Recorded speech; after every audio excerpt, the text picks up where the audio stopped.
How I Met My Monster. Written by Amanda Noll.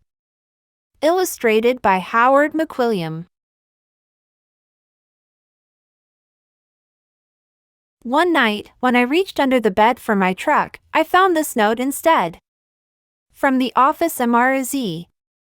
Monsters. Meet here for final test. Z. Ha! My parents were obviously trying to trick me into staying in bed. I didn't believe in monsters. So I crumpled the paper, grabbed my truck, and zipped over to my garage.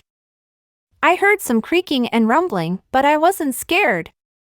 Our house always made noises at night. But then a voice under the bed scolded, "Stop that stomach rumbling. The child will hear you." Voices? Stomach rumbling? If this was part of my parents' trick, it was pretty cool. I peered into the inky blackness. 5 pairs of eyes blinked back. See? Now he knows we're here, the voice sighed. One of you has broken monster rule number 1. Maintain the element of surprise. This is no trick, I thought. There are monsters under my bed. A long-necked yellow monster slid out, followed by 4 little monsters. Rule number 2, the yellow one instructed. Never block the bed. All of you, scoot over. Hey, I realized. That one must be their teacher. I sat up straight, mesmerized by the monster parade shuffling across my bedroom. That's better, the teacher monster said. Access to the bed is clear. Now, who knows rule number 3? The purple monster teetered on his tiptoes and gurgled, "Get the child into bed." That's correct, Genghis. And how would you do that? Well, Mr. Z, I would roar my scariest roar. All right, give it a go. Genghis took a deep breath, opened his mouth, and let out a tiny blurp. Stomach rumbling would have a better chance of getting me into bed than that funny little noise, I laughed. The child is right, said Mr. Z, shaking his head. That was not sufficiently scary. Genghis, I'm sorry. You're not the best monster for this child.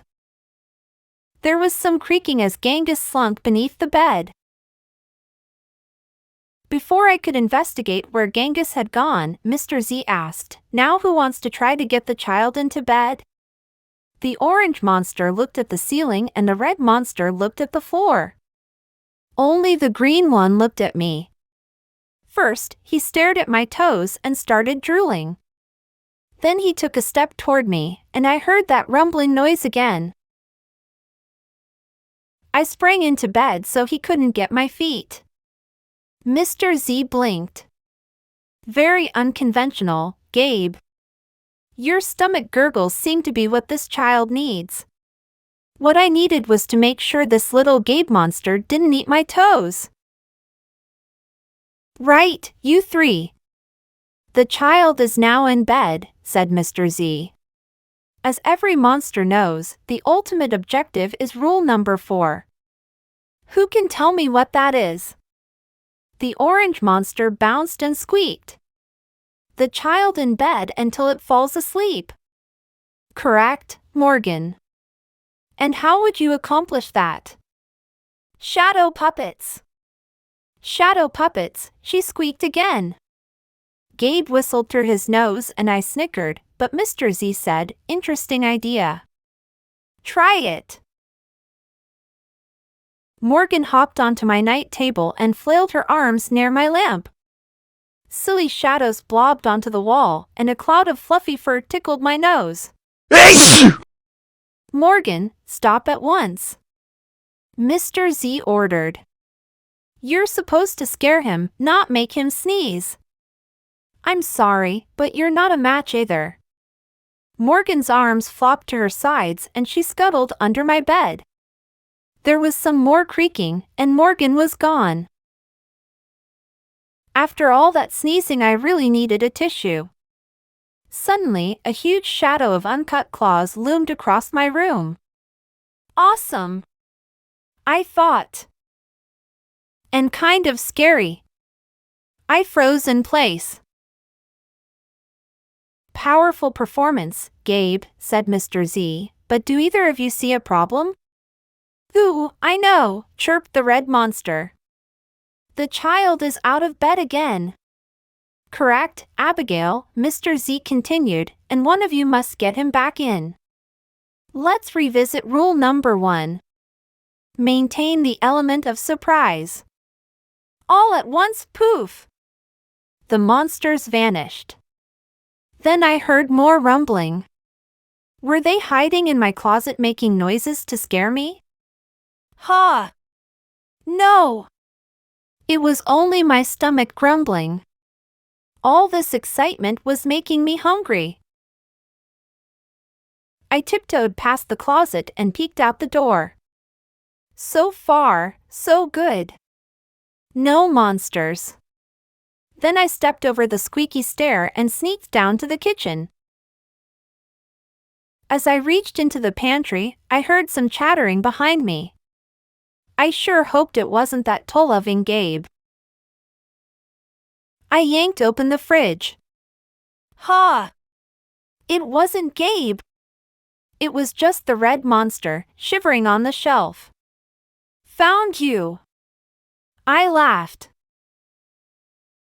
Nice try, Abigail, said Mr. Z, but this isn't working.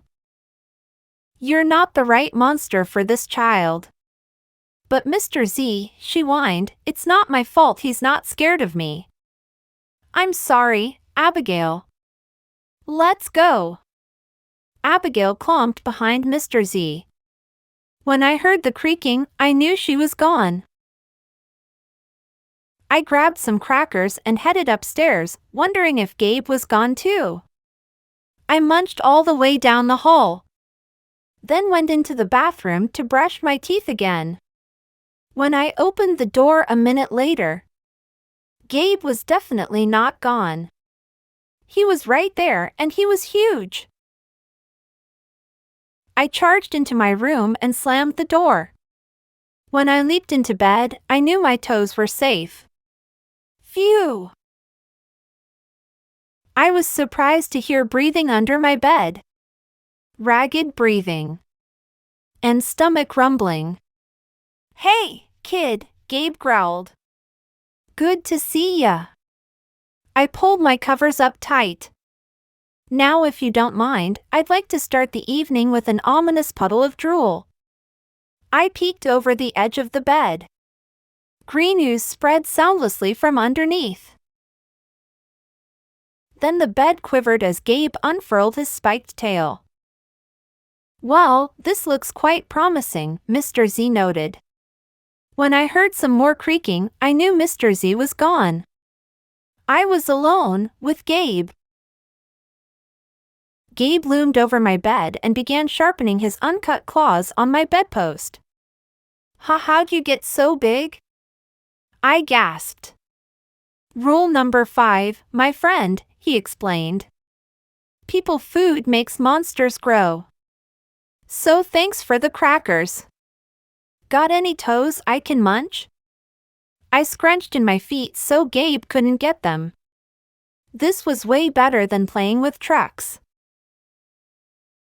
No toes tonight, but you can have this, I offered, tossing a stuffed monster off the bed.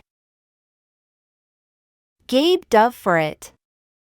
His soft, comforting snorts filled the room as he snuffled the toy. I shivered. Kid, I think this is the beginning of a beautiful friendship. No other monster can scare me like you. I giggled. Gabe was the monster for me. His snorts and ooze were perfect. I yawned, then shivered again. I was asleep in no time.